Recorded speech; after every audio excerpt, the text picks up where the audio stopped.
الحمد لله وحده والصلاة والسلام على من لا نبي بعده أما بعد أعوذ بالله من الشيطان الرجيم بسم الله الرحمن الرحيم ولا تبرجن تبرج الجاهلية الأولى صدق الله المولانا العظيم وقال النبي صلى الله عليه وسلم لا يدخل الجنة قاطع او كما قال عليه الصلاة والسلام منزل سے آگے بڑھ کر منزل تلاش کر منزل سے آگے بڑھ کر منزل تلاش کر مل جائے تو دریا تو سمندر تلاش کر ہر شیشہ ٹوٹ جاتا ہے پتھر کی چوٹ سے ہر شیشہ ٹوٹ جاتا ہے پتھر کی چوٹ سے پتھر ہی ٹوٹ جائے وہ شیشہ تلاش کر مسلمانوں سمجھ جاؤ سمجھ جانے کا وقت آیا بہت سوئے ہو اب ہوش میں آنے کا وقت آیا دل بدل سکتے ہیں جذبات بدل سکتے ہیں ملک کے فکر و خیالات بدل سکتے ہیں دور موجود کے دیدار بدل سکتے ہیں تم بدل جاؤ مسلمانوں تو حالات بدل سکتے ہیں ادب سے ہی انسان انسان ہے جو ادب نہ سیکھے وہ حیوان ہے ملت اسلامیہ کے پاسبانوں اور اس ادارے کے عظیم شخصیت حضرت مولانا مفتی مجیب الرحمان صاحب علی جنہوں نے بار بار اصرار کر کے مجھے بلایا میں جامع مسجد بیرپور کا امام مفتی سمیع اظہر ہوں آپ لوگوں کو سلام کا نذرانہ پیش کرتا ہوں السلام علیکم ورحمۃ اللہ وبرکاتہ ملت اسلامیہ کے پاسبانوں آج کا یہ پروگرام مجھے جیسا کہ معلوم ہے کہ یہ 2 دن سے مستقل چل رہا ہے اور بہت ہی منظم اور سسٹم طریقے سے چل رہا ہے اور اس پروگرام سے اہل بستی کو بہت زیادہ خوشی ملی ہے یہ جگہ ایسی جگہ ہے جہاں سے اللہ تبارک تعالیٰ کے کلام پڑھ کر سنائے جاتے ہیں جہاں سے رسول اللہ صلی اللہ علیہ وسلم کی ارشادات بتائے جاتے ہیں جہاں سے قرآن کے ایک ایک الفاظ کو صحیح پڑھ کر ان کا صحیح ترجمہ کر کے ان کے صحیح مفہوم کو بیان کیا جاتا ہے اگر کہیں سے غلط الفاظ استعمال کیا جائے اگر کہیں سے غلط قرآن کی آیتیں پڑھی جائے اگر کہیں سے غلط مفہوم بیان کیا جائے تو میں یہ سمجھتا ہوں کہ جو آج کی اس ترقی یافتہ زمانے میں جبکہ 50 سال پہلے ہم جاتے ہیں تو وہاں کے لوگوں سے پوچھتے ہیں آپ کو قرآن پڑھنے آتا تھا ایک بڑی آبادی ایسی ہے جو کہتی مجھے قرآن پڑھنے نہیں آتا ہے ایک بہت بڑی آبادی ایسی ہے جن سے پوچھا جائے حدیث کو آپ نے دیکھا ہے وہ کہتے حدیث کی بڑی بڑی کتابیں ہم نے نہیں دیکھی ہے ان سے پوچھا جاتا ہے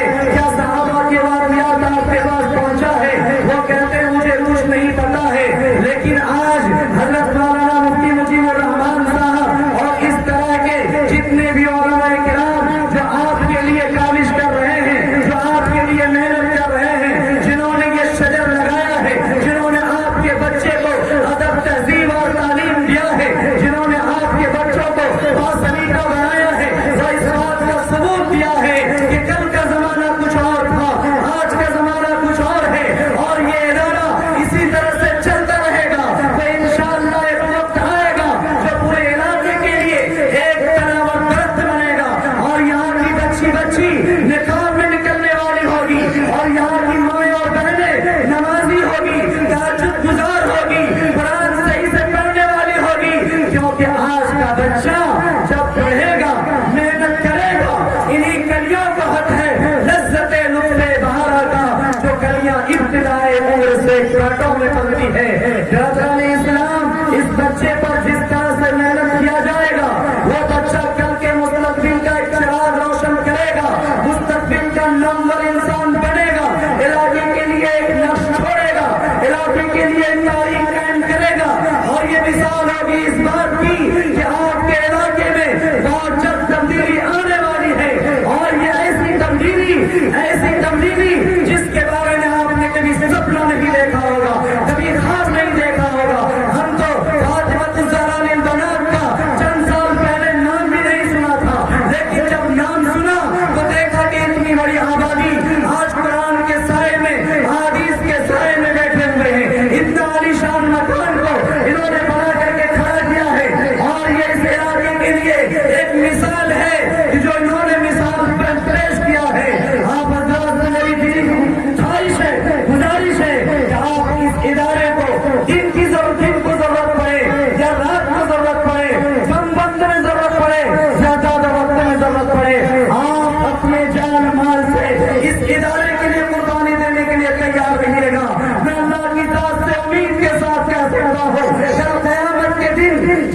نبی اپنے ہاتھ سے جامع کوثر بانٹ رہے ہوں گے، اس وقت میں سب سے پہلا جام آپ کو پینے کے لیے دیا جائے گا، کیونکہ جو قرآن نہیں پڑھتا، قرآن نہیں پڑھتی، کل قیامت کے دن اللہ کے نبی صلی اللہ علیہ وسلم جب جامع کوثر پلا رہے ہوں گے، اس وقت فرمائیں گے یا ربی ان قوم اتخذوا ھذا القرآن مہجورا، اے میرے اللہ یہی میری امتی ہے جنہوں نے قرآن کو چھوڑ دیا تھا، تو اس لیے اگر ہم نے قرآن کو چھوڑے رکھا، قرآن کو نہیں پڑھا، تو کل قیامت کے دن ہم اللہ کا وہ نہیں دکھا پائیں گے اور رسول اللہ صلی اللہ علیہ وسلم کے ہاتھ سے ہمیں جام نہیں مل پائے گا۔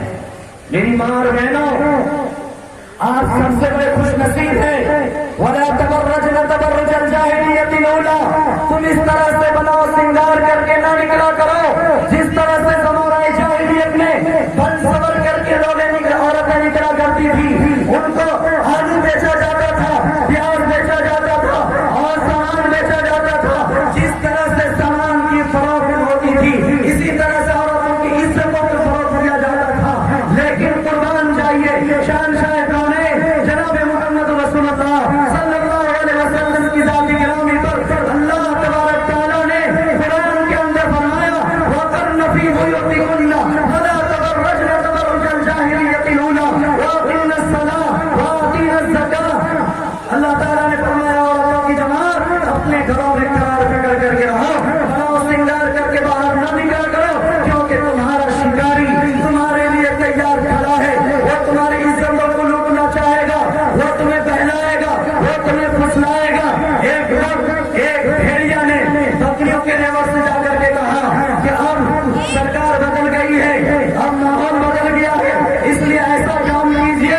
آپ آزاد ہیں، آزادی کے ساتھ آپ جا سکتے ہیں، جیسا چاہے زندگی گزارے۔ ایک بوڑھی بکری تھی، انہوں نے کہا سنو بھیڑیا کی بات میں مت آؤ ورنہ زندگی ختم ہو جائے گی، عزت کی دھجیاں اڑا دی جائے گی، جان ہماری ختم ہو جائے گی۔ کہا ایسا نہیں ہے، سرکار بدل گئی ہے، کہا ایسا نہیں ہونے والا ہے، کہا سنو میری بات مانو، بوڑھے لوگوں کی بات نہیں کاٹنا چاہیے، لیکن چونکہ نوجوان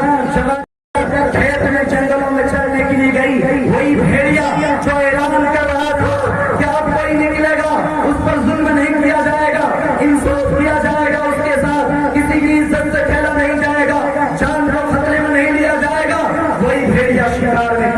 کھڑا تھا اور انہوں نے آ کر کے حملہ کیا اور بھیڑیوں کی بکریوں کو کیا کیا چیڑ پھاڑ کر کے کھا گیا۔